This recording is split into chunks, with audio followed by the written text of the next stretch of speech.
Hi, and welcome to Governance Alive podcast. I'm your host, Katrina Knight. I am one of the associates here at Governance Alive, and we're here today with John Buck, one of the founders of Governance Alive. Hi, how you doing, everybody? John, so you've recently been to a number of conferences this summer, and a workshop of one of those was specifically on voting, which makes a lot of sense during this time of midterms coming up in November. Mm-hmm. What was on the forefront of people's minds? Well, the whole theme of the week was about voting and different problems with voting. Like there was a whole course on Citizens United, and there was a big lecture on gerrymandering and questions like that. How do we make sure that the voting is fair? The course I gave said, why are we worried about voting? Why are we trying to vote at all? Why don't we be looking at other ways that make us more democratic than doing voting? Democracy is not majority vote. And I was getting people to focus on consent decision making, which is a way that you can bring people together rather than having them fight over something like you do with majority vote. Okay, yeah, that's really interesting. So with a consent-based system, could you speak a little bit more about if that would work for the US government? Well, that's a big thing that would take a long time to do, but there certainly are experiments in the world today where they're working from the bottom up, having people in neighborhoods making decisions by consent, and then sending representatives to a group of those neighborhoods and so on. And in fact, in like the state of Kerala in India, there's 100,000 or more neighborhoods like that are then federated up. That takes a while to build up something like that. But you don't have to start with that. You could be doing consent decision making in the background. And that's what my course was about, trying to look at something really practical where you could start right now, bringing in the idea of bringing people's thinking together rather than having them fight about different viewpoints.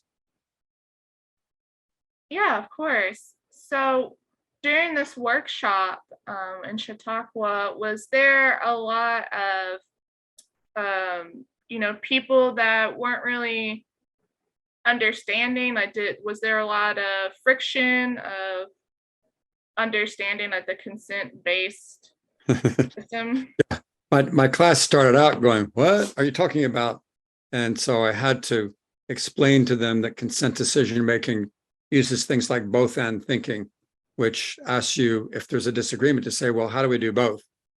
And they sort of got that. And then they said, well, now what if it's like a really strong disagreement, like abortion or gun rights and that kind of thing, health.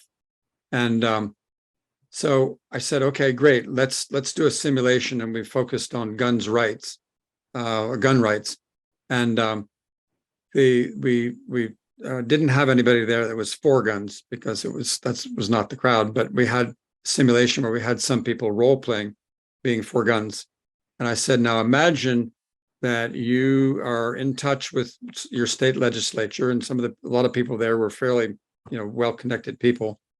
And I said, and you go and you get people that are really pro-gun, and you get some of your other buddies that are anti-gun, and you get together like we're doing in a simulation right now, and you say, let's come up with a policy on guns that will be good enough for now, safe enough to try, acceptable to both sides.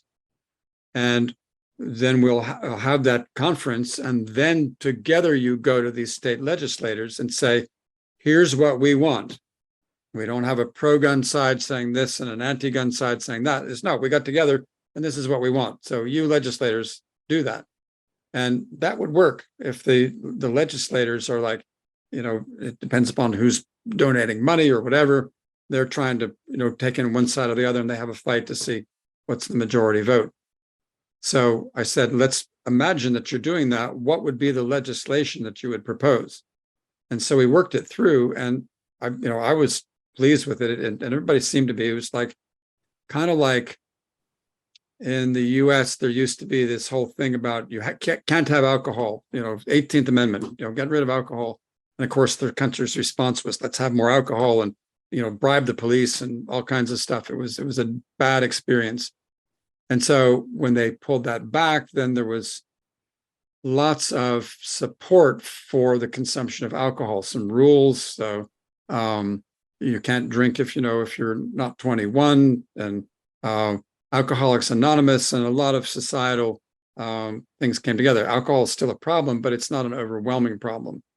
And so we kind of came up with the same sort of thing as we looked at different sides and tried to combine ideas with guns. It's like, yeah, the right training and this and that.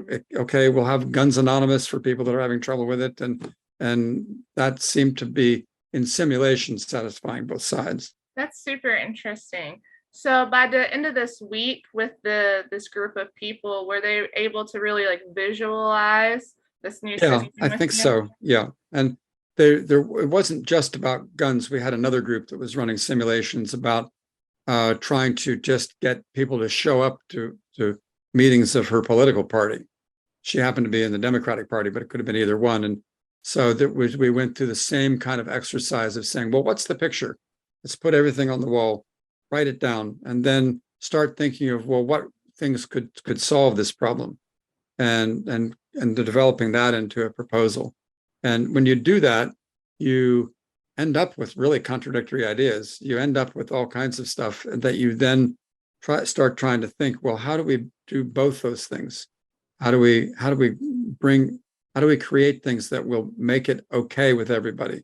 They may not be enthusiastic about it, but they could live with it. Yeah, that is great. It seems like by the end of the week, you were able to kind of shift everyone's mindset a little bit and to see that there is a more collaborative way of governance. Yeah. Some of the most enthusiastic people weren't actually in the class. They were just people who were saying, well, what are you teaching? I'd say, well, this. And they say, oh, give me your book or whatever. So it was unpredictable who lit up the most about the idea. Wonderful. So how do you and other dynamic governance consultants and trainers assist people who are trying to make these changes or bring forth a new paradigm? Oh, well, we tell them get ready for it's a bit of a slog, because you really literally when you're bringing in things like consent decision making are going against the way people are used to thinking. And not questioning the framework that they're thinking in. So you have to take time and you have to explain it to people and go through it with them. Once they get experience, then they go, oh, okay, this is another way to go. But it's not anything that you've been taught at this point, except that if you've read the Declaration of Independence, the U.S. Declaration of Independence, you'll see in their phrase very near the beginning, it says, governments exist by the consent of the people. And it's not the consensus of the people. It's very different than consensus. And it's not the majority vote of the people. It's the consent of the people. And it says people will put up with a lot, but that in the end, they will withdraw their consent and they kick out the government and they do something else. And so that's what this is doing, is asking people, what can we consent to? That we can live with. It's good enough for now and safe enough to try.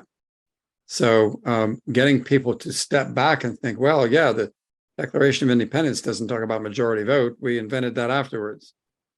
And so it's a very basic value that we have, but not one that we developed ever until recently, until the last 20 or 30 years. Well, I want to thank you, John, for joining us today. And I want to thank any viewers or people that are able to tune in. And thank you so much for telling us about your convention in Chautauqua about voting. Thank you so much. And, we will be back and we hope to see you again soon. Great. We have lots more to talk about. So catch us next podcast too. Definitely. So much more.